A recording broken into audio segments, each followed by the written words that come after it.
So today we came across an article on the point.gm, and it stated that the Gambia economy is not doing well. According to the interview with a local economist here, the economist is saying that the Gambia is not performing well. He said there needs to be an overhaul of the economy transformation ranging from inflation, agriculture, tourism, and other service sectors to ensure sustainable development. I totally agree with him in some cases, and I think that is why a lot of investors are actually shying away from the Gambia. Yeah. Yeah. So we're gonna get into the details as to why we think investors are shying away from the Gambia. Yeah, and I will also link the article below so you guys can read on it some more. Especially if you're thinking of relocating to Gambia and investing here, you will definitely find this one interesting. Yes, of course. And take it from us, we are young investors here in the Gambia. Yeah. We traveled here 2 years ago from Jamaica, and we've learned a lot. And that is why we can share now from our experience. And we're still learning. Exactly. Every day is a learning process. Yes. You know, we wouldn't say that we know everything, No. but what we know, we want to share with you guys so that you can make better, smarter decisions when it comes to investing in Africa. That's right, AP. We are just giving you from our experience and point of view as young investors living here in the Gambia. Pick your 2 cents and do your own research. Do your own research. Yeah. Yeah. Okay. So, you know, we've been here for 2 years, going to 3 years now, and it has been a wonderful experience. Yeah. As Jody said, we have learned a lot. We've been around. We really took the time to really observe the economy and see how things have been gradually changing over those years. Yeah. And things have been upgrading, you know, new buildings have been going into place. New investors are coming, you know, agricultural sectors is happy. Like things are going. I mean, I think there's a disconnect though with what is coming and happening versus what is already here. That is so true. Everything just need to come together, and I think that's why this economist is saying there needs to be an overall. Yeah. So guys, are you ready? Are you to ready? Hear our 5 points of why investors are shying away from the Gambia? Oh, we're not just going to say about that. We're going to also talk about some other nice things in that. So, number one, why are investors shying away from Gambia? Well, the first one I have here is the market is too small. Yeah. A lot of people, when they hear about the Gambia, they're like, but the Gambia is all the way at the end right there in the western side, and it's between Senegal, just like a small dot. You know, like what they will say, Jamaica is just like a small dot. Yeah. Yes. So according to them, Gambia is, and it's true, Gambia is the smallest African country here. And with that in mind, a lot more investors would rather to take their money to bigger countries, because they're saying if the country is too small, then my reach for return on my investment and all of that is gonna it's not gonna be really profitable for them. And in some cases, it's true, because, you know, as an investor, you want to go into the market that is booming already. You know, there is a high demand for, you know, certain things, especially, let's say, for the property market, like the real estate market. You know, maybe going to Rwanda would be a better choice, or going to Ghana would be a better choice, you know. And so a lot more developers or a lot more investors would think of going to these bigger places. For a small country like Gambia, where there are babies born in every day, people are leaving high school, and they basically need places to live. They're going to need work. And so people are here. The people power is not a problem here. You know, so a lot of people say Gambia is small, but there are ways that you can utilize your investment in the Gambia. For example, number one could be manufacturing. Like you could manufacture clothes here, you could manufacture foods here, you could just manufacture and export to other African countries or outside of, you know, Africa itself. Gambia is at a strategic location. It's right at the tip of Africa. That means you can literally ship things across the water that, you know, based on what is happening. So yeah. Yeah, I think we're gonna talk more on that in another video because like there is opportunity here in that regards when it comes to the manufacturing aspect and exporting because the government has something on that. Okay, so basically the next thing on the list is the market is unregulated. And that is true. Especially for property, the real estate market, I should say. I believe the reason for that is just a lack of system. Like most of the systems are basically old school and not necessarily up to what is happening now in terms of other countries, how things are being documented, or you know, the whole process of how things are can be done to be a little bit more smooth. Efficiency of the system, because if you're spending your time to like write down things on paper when you could have a login system where you just enter the data and if you need that data quick and fast, you can just pull it up and like, okay, we have this here. You know, people have to be going through papers same books. way. I mean, when rainy season come, you know, and place flood, there's a problem with that. Or accident with fire, all the documents gone out of the, you understand what I mean? So these are some of the things. But still, even in that case where, you know, the system is unregulated, for an investor, I mean, I know most investors don't have time to waste. They just want to invest in a lucrative market, make their investment and go. But for somebody who is coming here who knows about QuickBook or Excel or how to build a system, maybe you could just build a system that can help investors to basically manage and understand stuff. Maybe you could pitch to the government somehow about helping them to upgrade their systems, you know. Possibly. Anything is possible. So I'm just looking forward to see that transition happening where moving from the old school system to the new system will help things move a little bit more proficient, more seamless. And I mean, as we are in the real estate sector, the unregulation for us is where you know you will find different prices, price points in different locations, and it doesn't match the development that is taking place, and some of the price point even doesn't match the skill set, if you understand what I mean. Like the salary that people are getting for the jobs that they are doing, and then for them to go and spend out of that small salary so you see there's a disconnect with the reach in terms of the local market and the diasporan market, because things are more like garnered to the diasporan market who can afford, while those who are here, and because of the, as you said, the salary rate that most people are working for, they are not able to actually afford lands or houses, you know. I understand what you mean. I agree with that. Last time I post on our community here on YouTube, I don't know if you guys keep tab on that, where they are selling a land for 95 million. That's the highest that we've seen a small parcel of land being sold for. And every day the prices are increasing on these lands by the owner, not by the company or anyone else, you know. So as you just said, most of the products and services and you know are being priced for the diaspora market based on what perceived by diaspora people to have a lot of money. So everything has to be up in the sky. The appraisals on properties are like way up here versus what is the actual so more regulation.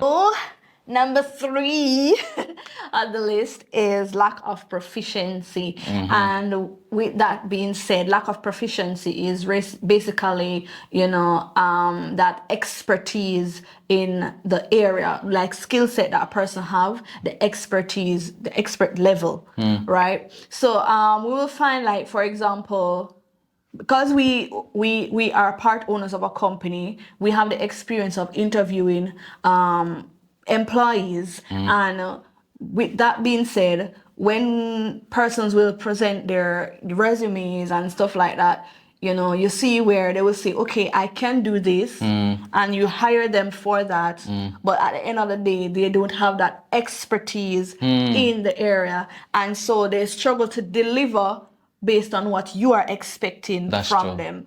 So yes, there are colleges here, there are universities here, there are schools that are teaching. I don't know to what level. I've not gone there to study like the range of courses that they offer, but I know, especially for the real estate industry, there's not much being taught there. Yes, there is like construction being taught. I'm not seeing where property management itself being taught, or investment being taught in that era. Correct me if I'm wrong, if there's anybody out there that has that experience with these Comment below. schools here. But from my understanding, is mostly like persons who go overseas have the privilege of having that expertise skills developed, and so they can come, and if they say that their so is red, their so is red, and them actually mean that their so is red, and you don't have to go and question it because you can see it for yourself as well. That is true. If you get what I mean. I agree with that. You know, we see a lot of people that, you know, they have the resume. Yeah. And on the resume, it says they have this, they have that.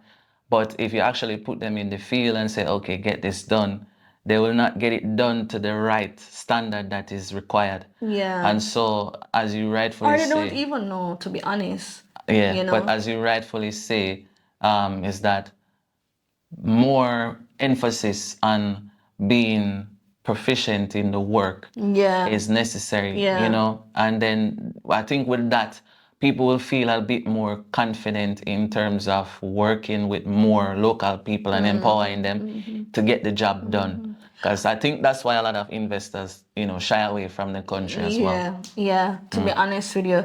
And for example, like our experience also with like going on touring properties, and you're meeting with some agents for the properties, and you would expect that they would know certain things because they are the ones that they say managing and overseeing the property. But when you look at their proficiency in the skill of a real estate agent, it's not but there. then we understand that, you know, these things are not necessarily taught that what we see. So especially to the common man on the road who's just trying to make a living to feed his family and stuff like that. And that's the reason why the system is unregulated as well, because you have common people who don't necessarily have an understanding of how to do this industry work overall. Is really messing up the system. Okay, so next is lack of professionalism. It kind of linked back to the other one that we just touched on just now. Lack of professionalism is basically people not showing up to work on time, you know, not putting back things where it should be, you know, speaking out of terms, you know, things that don't apply in the space when it's not needed there. Lack of professionalism is in and of itself, like you have the expertise or you have the skill set, but you're not professional with it in terms of, okay, returning calls, you know, making sure, as you said, things are on time. I mean, all of that, it's something that has to be practiced. It's not something that is taught. So what from our experience, what do you think is causing like all of these things, like lack of professionalism, you know, lack of proficiency? What do we see? What do you see? What do I see? Yeah. You know, when I look at it, for me, hard work, persistence, commitment, you know, is key in growing a business or doing anything at all that you want to achieve in life. And also, aside from that, if you don't have that, you know, like a cheerleader cheering you on to say, hey, you can do it kind of vibe, you just feel, okay, I need to go and make this money. But when you make the money, you go back to sleep until you want money again. You understand? But that's basically based on the whole system, though, how things are, you know. I believe also that it's just a matter of training, because we ourselves, we are still learning, as we say. We're not professional in everything, but we are learning to be more professional with things and to really bring ourselves up to a level. And if you guys have been watching us from day one, you know our story, you know where we're coming from, how we came to Gambia with $500, less than 500, because we spent some of it in Senegal. Come to Gambia with 200 mash mash change, they call it in Jamaica. And, you know, we taught ourselves to be more professional, more proficient, and we were led to go into this industry. We didn't go into this industry because of, you know, riches and fame or anything like that. We're not there yet. You know, we're working ourselves up because we believe that everybody have a brain, and with that brain you can use it to achieve what you want. And we were just led here, and we are learning proficiency, professionalism. And, you know, it has helped us to grow. So guys, we hope that these information are actually helpful to you who is watching, especially if you're in the diaspora or you're in the Gambia. I wish it helps you guys. The last one on the list is lack of information. But I think before you get to lack of information, AP, I just want to like going back to like number 3 and number 4, where it says lack of proficiency and lack of professionalism, and we did say that those are few of the turn off for investors. We have experienced, like as we said, you know, taking on persons who we thought this based on their resume, you know, that they had that proficiency, that professionalism, but then you realize you have to be the one training them. You know, because, and for investors, that can be like a nudge, because you just want to set up and go. You don't want to be in there training. Okay, you said you're a customer care. You need to this, you need to that. You understand? You want to hire the customer care, and customer care knows exactly what she's to do or he's to do. And if you hire management, you expect management should know what they need to do. So you don't have to have that headache of, oh my God, I need to go back down to the company to do this. Because you have other things as an investor that you would want to do. Right? So that can be a big turnoff. So I think anybody out there, this now is a business. Yes. Make sure to give me shares in this. In the company. Yes. So you know it from Queen Jody, eh? We need persons to teach more professionalism and inspire more proficiency in the workplace. It's very important. Please, it's important. You understand?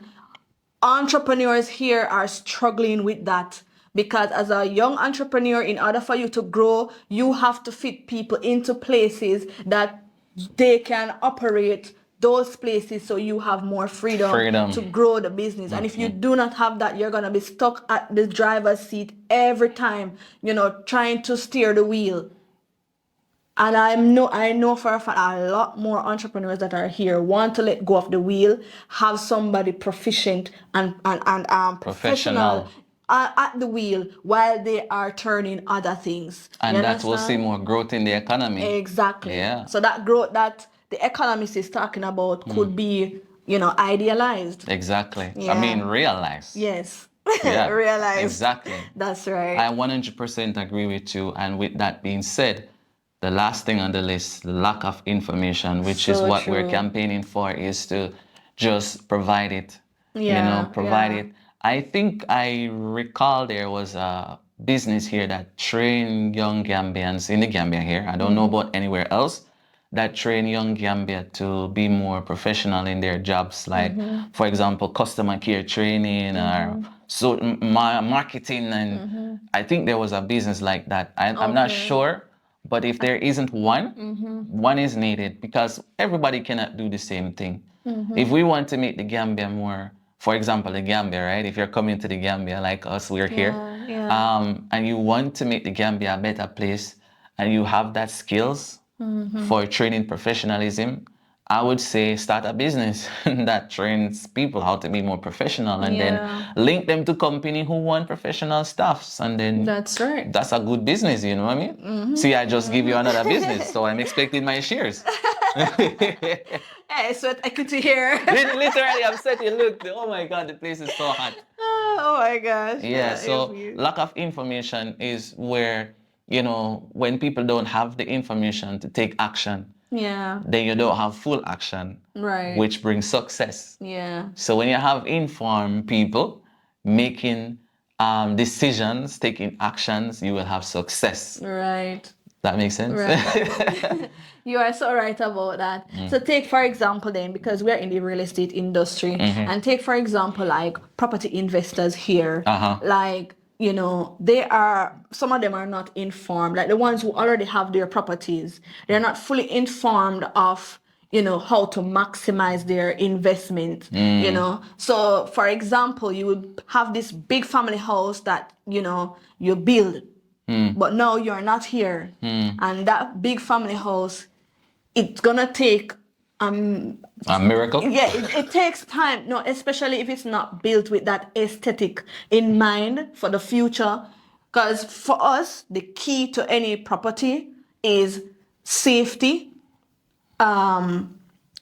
aesthetics, and also functionality. Those are three things that we look for when we go to see properties. And so in that regards, when we go to see like a big property and the aesthetics is not there, the functionality is not there, it's hard to recommend clients to that property. And not many persons, when you will find a family or an individual who would go for a 2-bedroom, you understand, or a 3-bedroom, they don't want to go for a big 8-bedroom if they can't maximize the use of it.